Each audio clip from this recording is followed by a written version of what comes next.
बड़ी मेहरबानी। इस्लामाबाद का वीडियो लिंक जरिए तफ़सील नाज़िन सिंध अंदर सर नुसरी वियो आहे। सर नुसरण सां चेठ जी गर्मी ख़त्म थी वेंदी आहे ऐं उतर जूं हवाऊं खुलण शुरू थी वेंदियूं आहिनि। सर जे नुसरण बाबति वधीक तफ़सील लाइ पेश आहे सेठार जमा आशिक़ हुसैन जी हीअ रिपोर्ट।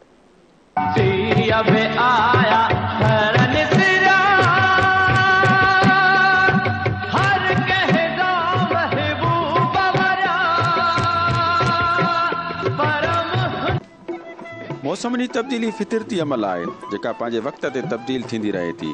मौसम जे तब्दील थियण खां अॻु असांजे ॿाहिराड़नि में सर जे बूटे खे वॾी अहमियत हासिल हूंदी आहे, जंहिंखे ॾिसण सां ॼाणू माण्हू अंदाज़ो लॻाईंदा आहिनि त हाणे खेरनि सां कहिड़ी मौसम शुरू थियण वारी आहे।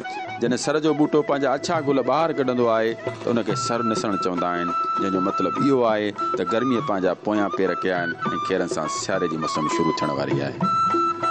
मसइलो इहा आहे त अॻे ज़माने में जेके वॾे जुग जा माण्हू हुआ, पोइ जेके मौसमुनि जो तब्दील उहे त पंहिंजे मुक़ररु वक़्त ते थींदियूं आहिनि, पर हुनखे कीअं ख़बर पए सर ॾिसण सां माना मुंदूं पंहिंजे वक़्त ते तब्दील थींदियूं आहिनि, पर सर ॾिसण बि हिकु सियारे जे अचण जी निशानी आहे ऐं ऊन्हारे जे मोकिलण जी निशानी तसवुरु कया वेंदा। सर जो बूटो ॿारहाड़ी जे माण्हुनि जे लाइ हिकु एनसाइक्लोपीडिया जी हैसियत रखे थो। सिंध जे सरमोड़ शाइर हज़रत शाह अब्दुल लतीफ़ भिटाई सुर सामूंडीअ में सर जे निसण खे ख़ूब बयानु कयो आहे। लतीफ़ साईं सर निसण खे भाग नई उमीदुनि जो आगाज़ करार ॾिनो आहे, जॾहिं त मोहबती माण्हुनि खे उन सां हिकु नओं उत्साह मिले थो ऐं उमीद पैदा थिए थी त सदन पंहिंजा वतन ते मोटींदा। सिंधो अंदरि इहा ॻाल्हि मशहूरु आहे त जॾहिं सर फाटी उन जा गुल निकिरंदा आहिनि त चेट जी गर्मी ख़तमु थी वेंदी आहे ऐं उतर जी हवा गुलणु शुरू थी वेंदी आहे ऐं प्यारनि जे वरण जी मुद वापसि ईंदी आहे।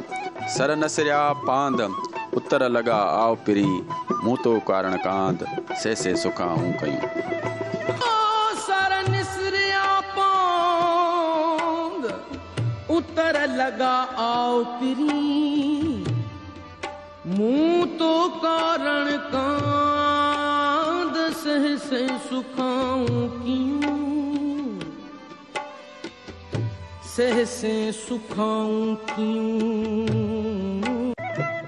रब करीम खां इहा दुआ आहे त शाल सर जा इहे अच्छा ऐं ख़ूबसूरत गुल सिंध वासियुनि जे लाइ अमन प्यार मोहबत ऐं सुख जो पैगाम घर घर खणी अचनि ऐं सिंध वासियुनि जा बेड़ा हमेशह शादो आबाद हुजनि। कैमरा टीम सां गॾु आशिक़ हुसैन, धरती TV, सेठार जा।